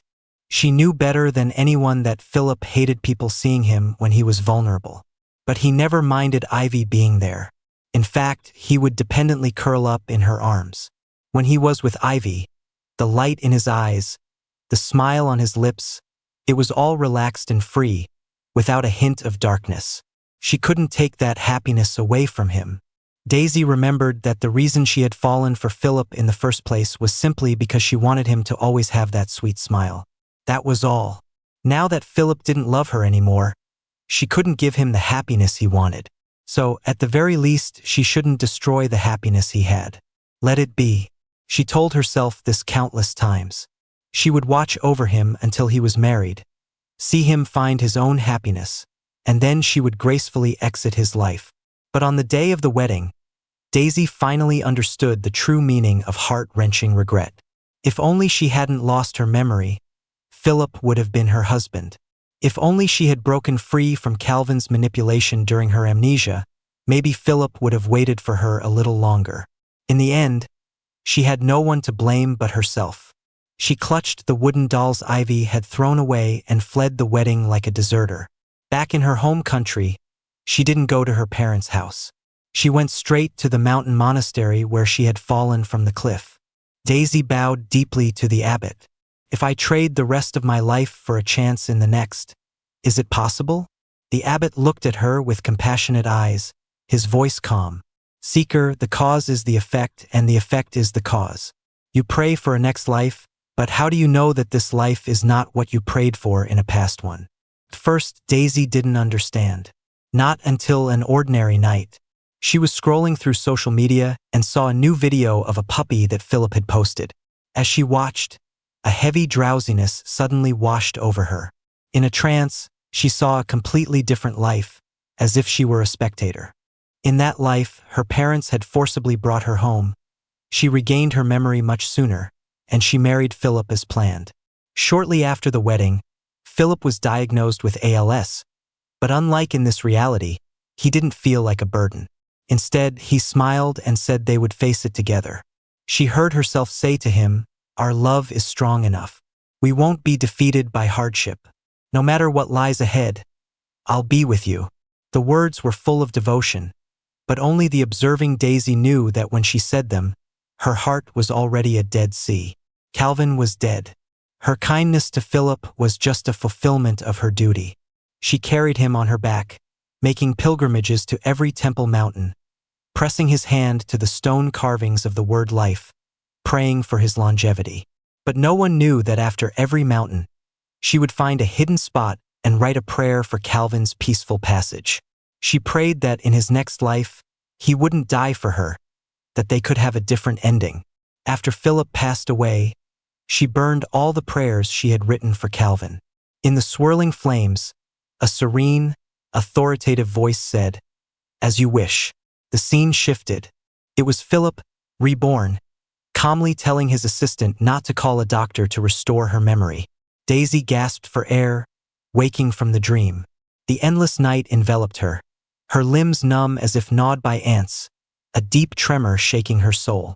Her heart pounded in her chest, each beat deafening. She numbly placed a hand over her heart, a place that had long been numb with pain. A smile touched Daisy's lips, but it quickly froze, and her eyes reddened. So this was all my own doing. She had been blind, unable to see her own heart, unable to navigate the maze of love.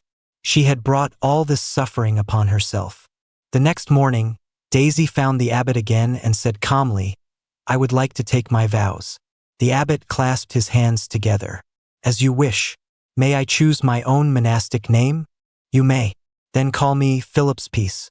Phillip for Philip, and peace for a peaceful passage." For the rest of her life, by the light of a single lamp, beside a cold Buddha statue, she would chant prayers for him. She would pray that in his next life, he would be free of sickness and sorrow, that he would find a good partner, and that he would live a life of joy.